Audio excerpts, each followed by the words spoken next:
নমস্কার, আমি Sumana. Welcome back to another new blog. কেমন আছেন সবাই? এখন বিকেল 4টে বাজছে। তো আজকে আমরা একটু সন্ধ্যের দিকে ক্রিসমাস লাইট দেখতে যাওয়ার প্ল্যান করছি জিলকার পার্কে। তো প্ল্যান তো ছিল না, সুধার বাবা হঠাৎ করে অফিস থেকে ফোন করে বলল যে বিকালের দিকে একবার তাহলে ঘুরে আসা যাক, সুধারও ভালো লাগবে। তাই আমি চটপট কিছু সুধার জন্য ডিনার নিয়ে নিচ্ছি। আমরা তো বাইরে যে কোনো কিছুই খেয়ে নিতে পারবো। ওর জন্য নিয়ে যাচ্ছি এই বয়েলড পাস্তা, আর এখানে চিকেনটা হয়ে গেছে, আমি এবার বার করে নেব।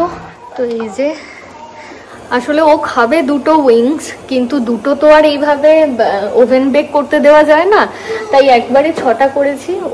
ওর জন্য দুটো উইংস নিয়ে যাব, আর আমরা বাকিগুলো পরে খেয়ে নেব। তো সুধা যাওয়ার আগে ওর খিদে পেয়ে গেছে, এখন দুটো বিস্কুট দিয়েছি, খেয়ে নিক। আর যদি অন্য কিছু খেতে ইচ্ছে করে ওকে খাইয়ে নিয়ে একবারে রেডি করে বেরিয়ে যাব। তো অনেক চেষ্টা করে 4:45টার মধ্যেও বেরোতে পারলাম না, 4:55 হয়ে গেছে। তো এখান থেকে দেখি কিরকম ট্রাফিক থাকে, তার উপরে ডিপেন্ড করছে আমাদের পৌঁছানো। 5:30টার মধ্যে পৌঁছতে পারলে খুব ভালো হয়, কারণ এখান থেকে তো লাগবে এখন প্রায় 40-45 মিনিট মতো তো লাগবে। 5:30টার মধ্যে পৌঁছানো সম্ভব নয়। দেখা যাক ট্রাফিক কিরকম থাকে সেরকম। আর আজকে একেবারেই ঠান্ডা নেই, তাই আমরা সোয়েটার জাতীয় কিছুই পরিনি সেরকম, শুধু ফুল স্লিভ একটা করে টিজ পরেছি, আর সাথে জ্যাকেট নিয়ে নিয়েছি বাই এনি চান্স যদি রাতের দিকে ঠান্ডা লাগে আর কি। আজকে জিলকার পার্কে আমরা যে লাইটস দেখতে যাচ্ছি, ক্রিসমাস লাইট, সেটা আসলে আজকেই শেষ দিন। তো আজকে ওয়েদারটা তো ভীষণই ভালো, আগামীকাল থেকে তো বৃষ্টির সম্ভাবনাও রয়েছে। তো আজকের দিনটা আসলে আমি আগেও বলছিলাম যে একেবারেই প্ল্যান ছিল না, হঠাৎ করেই সুধার বাবা অফিস থেকে ফোন করে প্ল্যানটা করেছে। এই লাইট দেখার জন্য আলাদা করে টিকিট কাটতে হবে।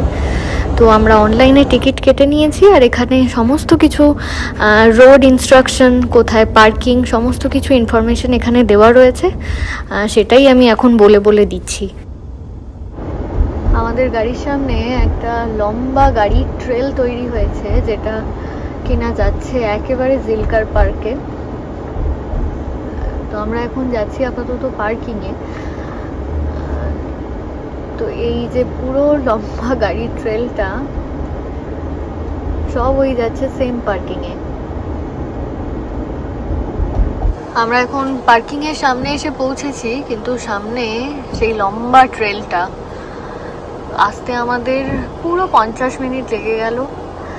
45 আসলে রাস্তায় এক জায়গায় দেখলাম একটা অ্যাক্সিডেন্ট হয়েছে, যার ফলে এক জায়গায় পুরো বটলনেক কন্ডিশন হয়ে রয়েছে গাড়ির, যার ফলে একটু দেরি হয়ে গেল। তো আমরা পৌঁছে গেছি এখন পার্কে। প্রচুর লোকজন যাচ্ছে। পার্কে ঢোকার জন্য আমাদের বেশ খানিকটা রাস্তা হেঁটে আসতে হলো গাড়ি পার্ক করে। তারপর এখানে এসে আমরা এন্ট্রান্সে চেক ইন করলাম। আমরা ভেতরে ঢুকে এলাম। তো এই যে হলিডে পাস, এর ভেতরে নিশ্চয়ই কিছু আছে, আমি ঠিক জানি না। চেক ইন করে ভেতরে এসে দেখলাম যে বেশ কয়েকটা টেন্ট টাঙানো রয়েছে, যেগুলো হিটেড টেন্ট। তো আমরা এখন এই হলিডে পাস এখানে আসবো। তো এখানে দেখি যদি কিছু স্ন্যাক্স পাওয়া যায়। আর রেস্টরুমের ফেসিলিটি রয়েছে, তারপর হট চকলেট, কুকিজ, এই সমস্ত কিছু রয়েছে। আমরাও এখানে এসে তাই একটু হট চকলেট নিলাম, সুধাকে একটু কুকিজ দিলাম। খাওয়া দাওয়া করে আমরা এবার লাইট দেখতে যাব। খাওয়া দাওয়া করে বাইরে বেরিয়ে পড়লাম। আজকের ওয়েদারটা খুবই প্লেজেন্ট, বাইরে বেশ খানিকক্ষণ সুধাকে নিয়ে ঘোরা যাবে নিশ্চিন্তে, আর ওরও লাইট দেখে খুব ভালো লাগবে। আজকে আমরা যেই পার্কে এসেছি সেই পার্কের নামটা তো আপনারা জেনেই গেছেন, তবু আরেকবার বেশ কয়েকটা জিনিস আপনাদের বলি। যে এই পার্কটার নাম জিলকার পার্ক। তো আমরা যে এই ট্রেলস অফ লাইটস দেখতে এসেছি, এই আলোর উৎসবের এবছর 60 বছর পূর্ণ হচ্ছে। প্রথম এই ক্রিসমাস লাইট সেলিব্রেশন শুরু হয় 1965 সালে। এবছর 2024-এ তার 60 বছর পূর্ণ হচ্ছে, যার জন্য আরও সমারোহে সেলিব্রেশন করা হচ্ছে। তো ওয়েদার ভালো থাকার জন্য প্রচুর লোকজন এসেছেন। এই পার্কের ট্রেলটার দৈর্ঘ্য প্রায় 1.25 মাইলস, আর আপনারা যেরকম দেখতে পাচ্ছেন যে পুরো ট্রেল বরাবর প্রচুর আলো লাগানো রয়েছে। আর প্রত্যেক বছর প্রায় 3 লাখেরও বেশি মানুষ এই লাইট দেখতে আসেন, যার মধ্যে আমরাও এবছর এসেছি। ডিসেম্বরের 10 তারিখ থেকে জিলকা ট্রেলস অফ লাইট সাধারণ মানুষদের জন্য খুলে দেওয়া হয়েছিল। আর আজকেই শেষ দিন, ডিসেম্বরের আজকে 23 তারিখ, আজকেই শেষ হয়ে যাবে। তো আমাদের অনেক বন্ধু বান্ধব এখানে ঘুরে গেছেন, তো ওনারাও বলছিলেন যে প্রচুর ভিড় হচ্ছে। এই লাইটস দেখার জন্য সব থেকে বেশি ভিড় করছে কুঁচো কাঁচাদের সাথে নিয়ে তাদের অভিভাবকরা। এখানে দেখবেন বেশিরভাগ মানুষজনই তাদের ছোট বাচ্চাদের সাথে নিয়ে এসেছে, কারণ এই আলোটা আমরা যতটা না বেশি আনন্দ পাবো দেখে, বাচ্চারা তার থেকে অনেক বেশি এনজয় করবে। এটা তাদের কাছে এখন মহোৎসবের মতো। তো ওদের কাছে এই আলোর মাধুর্য অন্য রকমের। তাই আপনারা দেখতেও পাবেন মাঝে মধ্যে প্রচুর বাচ্চা হই হই করছে, কেউ হেঁটে যাচ্ছে, কেউ দৌড়াদৌড়ি করছে, কেউ ওয়াগনে যাচ্ছে, কেউ স্ট্রলারে। আমাদের সুধাই যেমন স্ট্রলার থেকে তো অনেকবার নামার চেষ্টা করছে, কিন্তু আমরা কোনো রকমে ওকে স্ট্রলারের মধ্যে বসিয়ে রেখেছি। এই ভিড়ের মধ্যে কোথাও হারিয়ে গেলে ওকে আর খুঁজে পাবো না। আলোর সাথে সাথে এখানে বাচ্চা বড় সবার জন্য বিভিন্ন ধরনের ফান অ্যাক্টিভিটিস রয়েছে, যেমন স্যান্টাকে চিঠি লেখা থেকে শুরু করে বিভিন্ন জায়গায় ওয়ার্কশপ হচ্ছে বাচ্চাদের নিয়ে। আমরা যখন এই জায়গাটায় এলাম, পার্টিকুলারলি এই জায়গাটার নাম দিয়েছে নর্থ পোল। তো আমরা তো একটা ট্রেল বরাবর হাঁটছি, ট্রেলের ডান পাশ বাঁ পাশে এই ধরনের 5-6টা শপ নিয়ে একটা জায়গা এরকম বানানো হয়েছে, যেখানে বাচ্চাদের কিছু ফান অ্যাক্টিভিটিস রয়েছে, কিছু বড়দের রয়েছে। তো যেমন দেখলাম যে স্যান্টাস ওয়ার্কশপ বলে একটা জায়গা রয়েছে, এখানে দারুণ লম্বা কিউ। এই ওয়ার্কশপের মধ্যে ঢুকতে গেলে 2 ঘন্টা হাতে সময় নিয়ে আসতে হবে। তার উপর পাশে দেখলাম একজন স্যান্টা সেজে বসে আছে, আর তার সাথে ফ্যামিলি ফটোশ্যুট এইসব চলছে। আমি ভাবছিলাম যে একটা ফটো তুলবো, তারপর লাইনটা দেখার পর আমি বললাম চলো আর এখানে দাঁড়িয়ে লাভ নেই, এখানেও সেই 2 ঘন্টা লাইন দিলে তবে একটা ফটো তুলতে পারবো। আর এই একই রকম দৃশ্য সমস্ত জায়গাতে। রাত যত বাড়ছে লোকজনের ভিড়ও কিন্তু পাল্লা দিয়ে বাড়ছে। আজকে যেহেতু শেষ দিন, তাই সবাই চেষ্টা করবে যে আজকের দিনটা যাতে মিস না হয়ে যায়। তো আমরাও তাই নর্থ পোল থেকে বেরিয়ে এসে ট্রেল বরাবর আরও কিছুটা হেঁটে এসে আর একটা জায়গায় এলাম নর্থ পোলের মতোই। এই জায়গাটার নাম জিলকার স্কোয়ার। তো এখানে এসে একটা জিনিস দেখলাম, আর আমি যেটা বারবার বলতে গিয়েও ভুলে যাচ্ছিলাম, সেটা হলো এখানে প্রচুর ফুড ট্রাক এসেছে। খাবার দাবারের দোকান আমরা ভেবেছিলাম যে খুব একটা পাবো না, কিন্তু এখানে এসে দেখছি প্রচুর প্রচুর এসেছে ফুড ট্রাক। তবে এক জায়গায় নেই, বিভিন্ন জায়গায় আছে, আর খোলা জায়গায় বেঞ্চে বসে খাওয়া দাওয়ার জায়গা। তো লোকজন তো মহানন্দে এখানে একদম পার্টি করছে বলতে গেলে। আর আকাশে বাতাসে এখন পপকর্ন, ফ্রেঞ্চ ফ্রাইজ, ফ্রাইড চিকেন এইসবের গন্ধ একদম উড়ে বেড়াচ্ছে। আর এইসব গন্ধে আমাদের মন পেট দুটোই ভরে যাচ্ছে মনে হচ্ছে। হেঁটে হেঁটে এইসব দেখতে দেখতে কখন যে 1 ঘন্টার বেশি সময় কাটিয়ে ফেললাম আমরা বুঝতেই পারলাম না। এখন ট্রেলস অফ লাইটের প্রায় শেষ প্রান্তে আমরা পৌঁছে গেছি। এই পুরো ট্রেলটা সুধাকে আমরা স্ট্রলারে বসিয়েই নিয়ে এলাম, আর যা কিছু দেখলো স্ট্রলারে বসেই দেখলো, কারণ একবার 5 মিনিটের জন্য ছেড়েছিলাম, ও এত দৌড়াদৌড়ি শুরু করে দিয়েছে যে আমরা ওকে আর স্ট্রলার থেকে নামাইনি। তো যা দেখেছে ও আজকে সব স্ট্রলার থেকেই দেখেছে। তো আরেকটু বড় হলে ও নিজে পায়ে হেঁটে দেখবে। এবছরের মতো ট্রেলস অফ লাইট দেখে আমরা এবার ফিরে যাচ্ছি।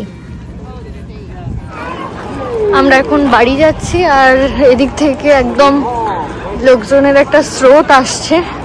এই 7:30টা বাজছে।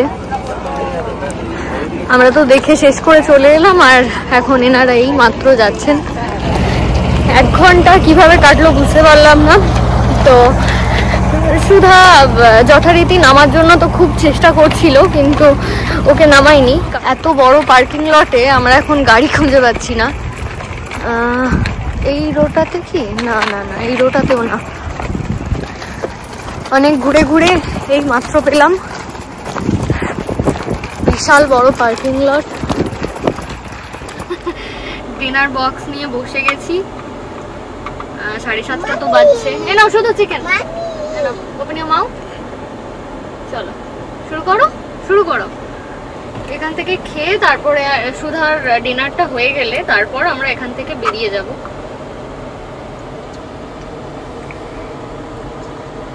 You want more?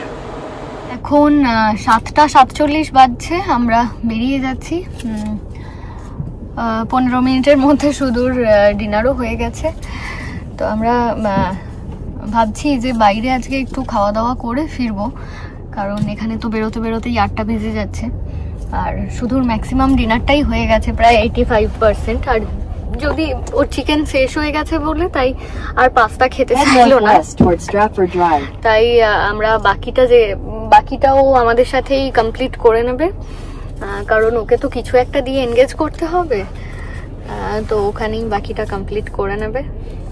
এখন বাইরে দারুণ ট্রাফিক, কারণ পার্কিং থেকে সব গাড়ি বেরোচ্ছে, ওদিকে প্রচুর লোকজন হেঁটে হেঁটে যাচ্ছে, যার ফলে পার্কিং থেকে বেরোনো, এখন আমরা এখানে এসে 2 মিনিট দাঁড়িয়ে গেলাম, এবার পার্কিং থেকে বেরোনোর সুযোগ পেলাম।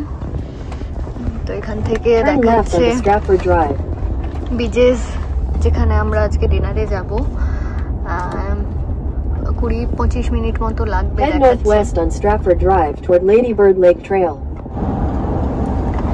তো আমরা এখন এই বিজেসে পৌঁছালাম, এখন 8:20 বেজে গেছে। রাত যেহেতু হয়ে গেছে তাই রাস্তা একদম ক্লিয়ার ছিল। আজ আমাদের অপেক্ষা করতে হলো না, আসার সাথে সাথেই আমরা জায়গা পেয়ে গেছি। আর এমনিতেও বেশ রাতও হয়ে গেছে আজ। তো এসেই সুধাকে ওর হাই চেয়ারে বসিয়ে দিয়ে কয়েকটা ক্রেয়ন্স দিয়ে ওকে রং করতে বসিয়ে দিলাম, কারণ ওর তো পেট ভর্তি আছে আর হয়তো আমাদের সাথে 2-1 টুকরো খাবে, তাই ওকে একটু ব্যস্ত করে দিলাম যাতে আমরা একটু খাওয়া দাওয়াটা করে নিতে পারি চট করে।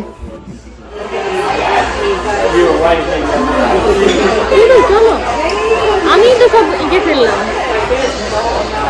তুই কখন আসবি? খাওয়া দাওয়া করে যখন বেরোলাম তখন দেখলাম যে রাত প্রায় 9:45 বেজে গেছে। আর এত রাতে রাস্তাঘাট ফাঁকা পাবো বলে আমি বললাম যে আজকে আমি গাড়ি চালিয়ে বাড়ি নিয়ে যাই। রাস্তাঘাটে অনেক ঘোরাঘুরি করে ভুলভ্রান্তি করে 10 মিনিটের রাস্তাটা 15 মিনিটে এসেছি। আমরা সবাই সেফলি বাড়িতে পৌঁছে গেছি আপাতত। তো অনেকক্ষণ বেরিয়েছি, এবার সবাই ভীষণই ক্লান্ত। তাহলে চলুন আজকের ব্লগটা এখানে শেষ করছি আমি। সুধা অলরেডি অর্ধেক ঘুমে চলে গেছিল, কিন্তু মাঝে মাঝে যখনই আমি ভুল করছি, আমি বকা খাচ্ছি, তখনই ও পেছন থেকে ইয়ে ইয়ে বলে ফোড়ন দিচ্ছে। তো ভুল না করলে শিখবো কি করে। তো যার জন্য আজকে যদিও প্ল্যান ছিল না, রাতে গাড়ি চালানোর একেবারেই ছিল না, কিন্তু ওর বাবা বললো যে একটু আধটু অভ্যেস না করলে হবে না, তাই চালালাম। হ্যাঁ, তো চালালাম বলে বুঝতেও পারলাম যে কি কি ভুলগুলো আজকে করলাম, যেগুলো একেবারেই নতুন। তো যাই হোক, নেক্সট টাইম যখন চালাবো তখন মাথায় রেখে চালাবো। তাহলে চলুন আজকের ব্লগটা এখানেই শেষ করছি। দেখা হচ্ছে আবার খুব শিগগির পরের ব্লগে। আপনারা সবাই ভালো থাকবেন, সুস্থ থাকবেন। নমস্কার।